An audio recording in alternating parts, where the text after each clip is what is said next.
নমস্কার বন্ধুরা, শুভ সকাল। সকলে কেমন আছো? আশা করি খুব ভালো আছো। তো আমিও চলে এসেছি তোমার জন্য একটা নতুন রেসিপি নিয়ে, বাচ্চাদের ফুড নিয়ে। তো চলো সেটাই দেখা যাক। আজকে বানাবো বেবি ফুড। প্রথমে ওটস বানাবো আজকে। তো প্রথমে ওটসগুলোকে ড্রাই রোস্ট করে নিচ্ছি, হালকা হালকা করে ভেজে নিচ্ছি। যারা বড় তাদের পক্ষেও ভালো, যারা ছোট তাদের পক্ষে ভালো, কারণ পাউডার ফর্মে থাকলে জিনিসটা খুব ভালোভাবে যারা একদম খুব ছোটো বাচ্চা না, তাদেরকে পাউডার না দিলে হাত দিয়ে একটু দলাই মলাই করে দিয়ে যে ছোটো ছোটো সেরকম করে দিলেই হবে। এদিকে আমার ভাজাটাও কমপ্লিট হয়ে গেছে। এদিকে গ্যাসে আমি দুধ আর সামান্য একটু জল চড়িয়ে দিয়েছি। দিয়ে এদিকে আমি এবার কী করবো, ওটসগুলোকে ভালো করে হাত দিয়ে ভেঙে নেব। গরম করা আছে, এর মধ্যে হাত দিয়ে দলাই মলাই করে ভেঙে নিলে কোনো অসুবিধা হবে না। খুব তাড়াতাড়ি ইজিলি তোমাদের জিনিসটা পাউডার বা গুঁড়ো হয়ে যাবে চট করে। এভাবে আমি করে রেখেছি, কারণ আমার 3 বছরের ছেলে, তো আমার এইটাই ঠিক আছে। তোমরা তোমাদের বাচ্চার অ্যারাউন্ড করে নিও, কিন্তু খুবই ছোট হলে আমি এখনও পর্যন্ত আমার ছেলেকে চিনি দিই না, মিছরি দিই, তাই আমি মিছরি দিয়ে দিচ্ছি। তোমরা যদি চিনি ভালোবাসো তো দেবে, আর যদি না চাও তো মিছরি দিতে পারো।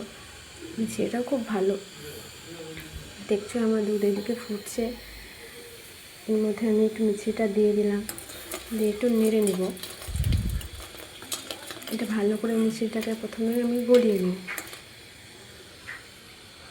এর মধ্যে দিলে কিছুক্ষণের পরেই জিনিসটা গলে যায়, খুব সময়ও লাগে না, চট করে। এবার দেখো 2 চামচ থেকে 3 চামচ মতো পাউডার আমি ওটসের গুঁড়ো এখানে দিয়ে দেবো, দিয়ে ভালো করে নেড়ে নেব।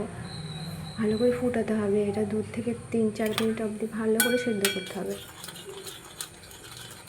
ভালো করে নেড়ে সেদ্ধ করতে হবে, তাহলে জিনিসটা তোমার ওটস খুবই ভালো, বাচ্চাদের পক্ষে তো খুব ভালো।